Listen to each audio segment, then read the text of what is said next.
Hi students. In this lecture, I am going to discuss toppling. Let us see.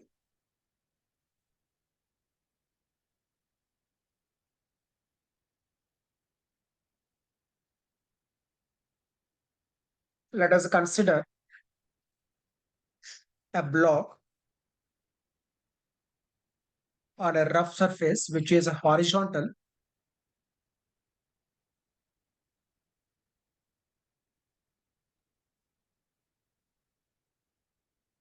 Surface is rough and horizontal. So taking a block, its base length equal to B.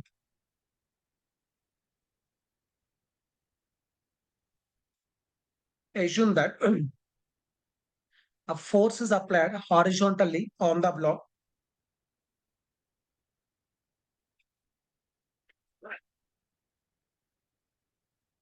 Let us take a force F is applied at some height. So take it as a height is H and assume that block is not sliding. Then see what happens. Even though force is applied, but block is not sliding. It remains at rest. That means what we can say. If a rigid body is in equilibrium, net force is zero, net torque also zero, right? So force F must be balanced by frictional force at the contact. You can see here frictional force. Since it is not sliding, friction will be static.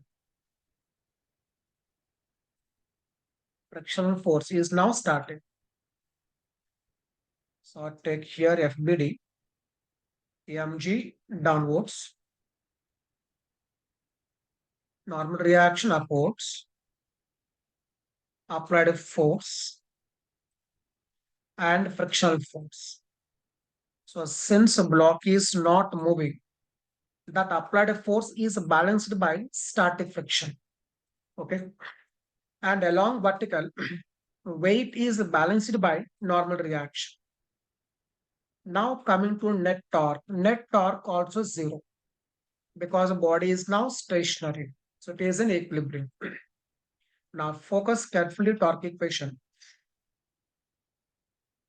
If you observe here, weight mg is passing through center of gravity. So in this case, center of gravity and center of mass both are coinciding and frictional force acting at the contact and applying a force at some height. So now we have to focus net torque must be zero, right? About any point net torque must be zero because we have learned that when net force equal to zero, net torque will be same about any point. So now I am focusing about center of mass. Then see what happens. Because of mg, torque becomes zero, right? If you are taking normal reaction passing through center,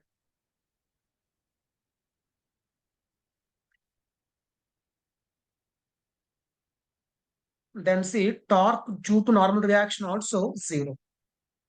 That means now about center of mass, torque due to applied force, it is a clockwise. Torque due to frictional force, it will be clockwise. See carefully. Because of applied force, torque about center of mass is clockwise. About center of mass, torque due to frictional force, it is again clockwise. That means net torque is not zero. Okay. So here one thing is clear that gravitational force is passing through center of gravity. This is a fixed. That means because of gravitational force, torque is zero. Now only possibility is torque due to normal reaction must be non-zero. I am repeating. Since body is at rest, net force zero, net torque also zero. So first condition, Weight is balanced by normal reaction. Applied force balanced by static friction. Next, net torque. Since net force is 0, net torque will be same about any point, right? So I'm taking now about center of mass. What is net torque? So by normal reaction, 0. By gravity, 0. Because of applied force, it is clockwise. Because of friction, it is again clockwise. That means net torque is not 0. But condition is it must be 0. Okay. That means now only possibility is that normal reaction should not pass through center of gravity or center of mass. Okay. Only in that case, net torque can be 0. That means in this case, torque due to applied force plus torque due to static friction about center of mass, these two must be balanced by torque due to normal reaction. So I hope you are getting this point. Because of applied force about center of mass, torque is clockwise. Due to static friction, again clockwise. Sum is clockwise. So there must be an anti-clockwise torque. But we are knowing that weight is passing through center of gravity. That we cannot change. So only possibility is now shift of normal reaction. So because of normal reaction, torque must be anti-clockwise. So from that we can say normal reaction has to shift right side. I will make diagram once again here. So we got one conclusion that there must be shift of normal reaction. Otherwise, net torque cannot be 0. This is now center of mass, mg, downwards. Applied force at some height. Normal reaction must shift towards right side. Only in that case, only in that case, torque due to normal reaction about center of mass will be anti-clockwise. Because when we are saying normal reaction has to shift, then question comes like, does it shift right side or left side? If it shifts right side, then because of this torque will be about center of mass anti-clockwise. So it has to shift right side. Okay. Now see carefully. If we assume that friction is sufficient, okay, if we keep on increasing the force, if we are keep on increasing the force, static friction also increases, right? Next, torque due to applied force keep on increases. Torque due to frictional force keep on increases. So to balance sum of these two, torque due to normal reaction has to increase. Okay. So here what I'm saying is without changing height, if we are keep on increasing applied force, if we assume that friction is sufficient, then Fs also increases. Okay. So torque due to applied force increases, torque due to frictional force increases, sum is increasing. Now to balance this, torque due to normal reaction has to increase. But remember, normal reaction is equal to mg. Its value does not change. But to increase the torque, it has to shift more. Suppose this is equal to x. Now torque due to normal reaction is n into x. The value of n is fixed. That is mg. So mg into x. To increase, x value has to increase. Suppose we are keep on increasing the force. X value keep on increases. But remember how long x can increase. So x can increase maximum b by 2. Right? See meaning of that. If x becomes b by 2, its meaning is the block is about to topple, or you can say about to rotate. Its meaning is that at all these points, block is losing contact. Now block is having contact only with the front edge. Or I will make diagram separately once again here.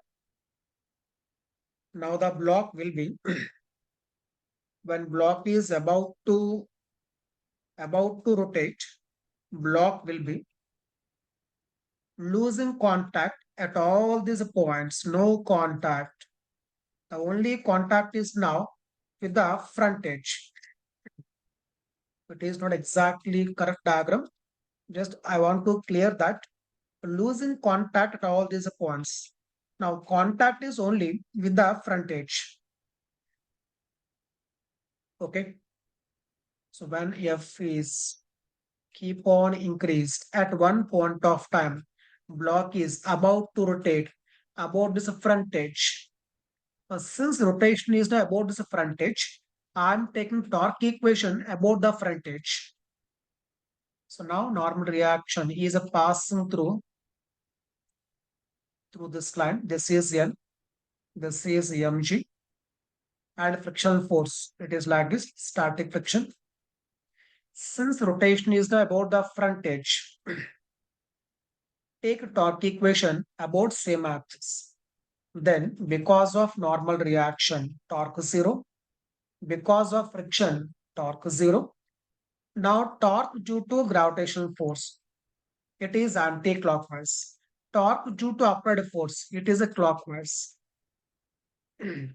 That means now condition is if torque due to applied force is greater than or equal to torque due to gravitational force mg into b by 2, then it will rotate, and this is what we call toppling. That means for this condition, block is about to top. If it is equal to means about to topple, greater than block topples. So you can see condition 1 here. There must be sufficient friction. Okay, because if there is no sufficient friction, instead of rotation, it will slide. Instead of rotation, it will slide. So condition 1, there must be sufficient friction. Next, you can see here, if you are fixing H value, we can see that if B value is more, we have to apply more force. Okay. Or if we fix F value, we have to apply at more height. See carefully.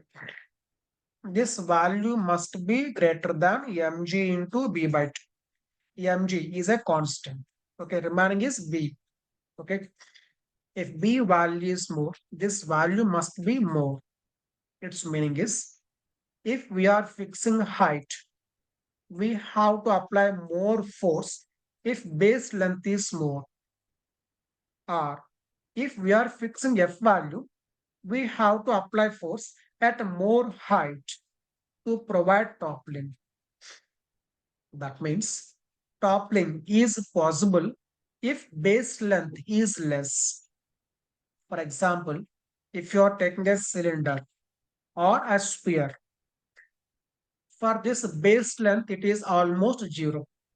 That means once we apply force, body starts rotating, right? But coming to here, base length more means chances of toppling is less. Base length is less, chances of toppling is more, right? So this is now condition for toppling. Okay, let us take problems. See the first question.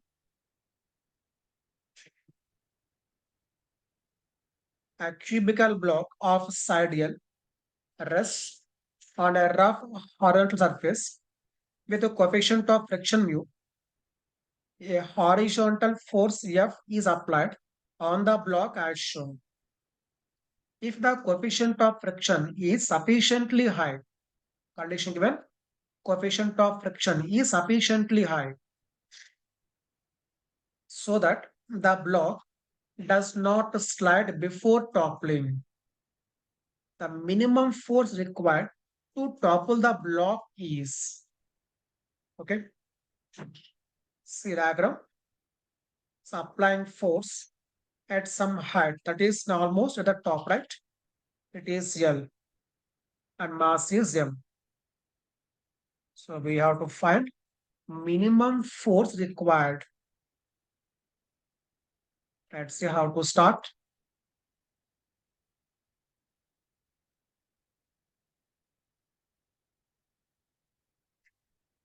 So force is applied.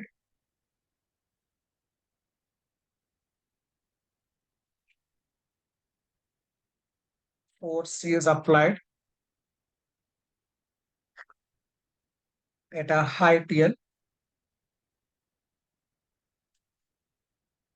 This height is given L. Okay. So minimum force to have toppling. Already condition is given that coefficient of friction is sufficient to avoid slipping. Okay. Right. So when it is about to topple, means it is about to rotate. You can see about the front edge. This is now front edge. Means axis is now normal to plane of the board and passing through this point. In such a case, block is losing contact at all these points because this is about to rotate. It has contact only with the front edge. Then we are taking torque equation about this axis. About this axis means normal reaction is passing through. It is now passing through the edge. So passing through edge. Frictional force at contact. It is static. mg always passing through center of gravity. So when you are taking torque equation about the front edge, because of a static friction, torque zero. Because of normal reaction, torque zero. So now torque due to applied force about center of mass, sorry, about this point is clockwise. Because of gravity, torque about this axis, it is anti-clockwise. So to have toppling, torque due to applied force, if you take vector form, it is equal to negative of torque due to gravitational force. Minimum force, okay? Or we can write condition for toppling. Modulus of this should be greater than or equal to modulus of torque due to gravitational force. Equal to means about to topple. Greater than means it will rotate. Now see how much it is.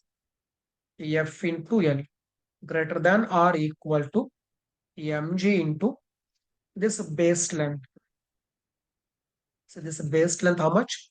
If base length is B, I can take it as B by 2. Okay. If it is a cube, then B will be how much? It is L. If it is a cube, B equal to L.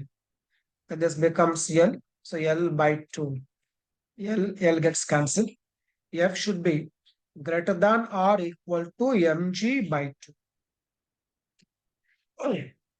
That means minimum force to have toppling is mg by 2.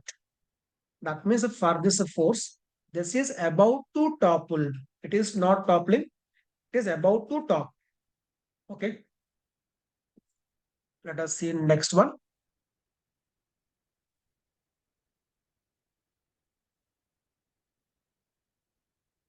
A uniform block of mass m, height h, and base width a is kept on a rough inclined plane as shown in figure. Friction is enough to prevent any slipping between inclined plane and block. The angle of inclined plane is then increased. The limiting value of theta so that the block does not tip over is. That means we have to calculate maximum value of theta so that block does not topple or does not rotate. Okay. Now in this also what happens is when theta value is maximum, it is about to rotate about the front edge. Means this one. Means axis will be normal to this plane, horizontal, right? So this is given A and the height is H. So we have to find a limiting value of theta. Let us see how to get it.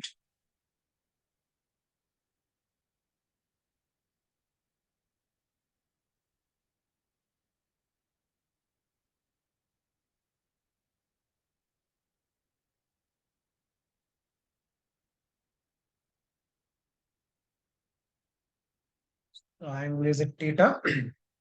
So we have to find maximum angle.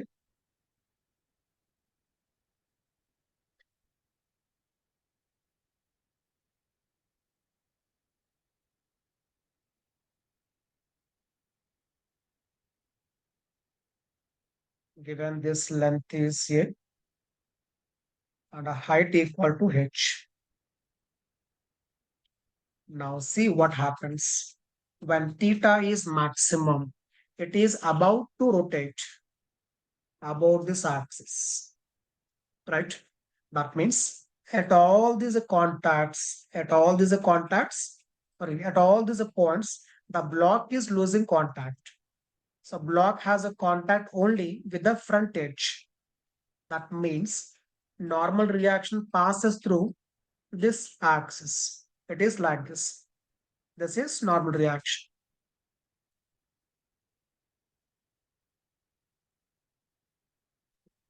Normal reaction passing through the front edge. It is like this normal reaction. Frictional force. It is sub the incline, static, because it is not a sliding. Therefore, when we take torque about the front edge, because of normal reaction, because of friction, torque will be zero. Now only force that is left is gravitational force. So I'm taking here two components for gravity. One is down the plane, mg is sine theta. Normal to incline, it is mg cos theta. Okay. Now torque due to mg sine theta. Torque due to mg sine theta. See how much? Mg into this is h by. If this is less than or equal to torque due to mg cos theta. Mg cos theta into a by 2. See carefully. Torque due to mg sine theta about this axis. It is anti-clockwise. Torque due to mg cos theta about this axis. It is clockwise. Okay. When this is less than or equal to this one, equal to means about to topple. Okay, about to topple. Less than, it does not topple. Then see what we get here. Mg gets cancelled. So we are taking condition here not to topple. Okay. This is condition for not to topple. 2 and 2 gets cancelled. Mg gets cancelled. Sine by cos, that is a tan. Tan theta less than or equal to, it is A by H. Right? So I'm repeating, because of this weight component, torque will be anti-clockwise. Because of mg cos, it is clockwise. If this is less than this torque, then it will not rotate, means no torque. The limiting case. equal to means about to top. That means when theta is less than or equal to tan inverse A by H, then it will not top it. We have to find maximum value of theta. So theta maximum, that is tan inverse A by H. So for this, what happens? It is about to topple, not toppling, about to topple. That's why this is maximum. If theta is slightly greater than this value, then this will topple. Okay.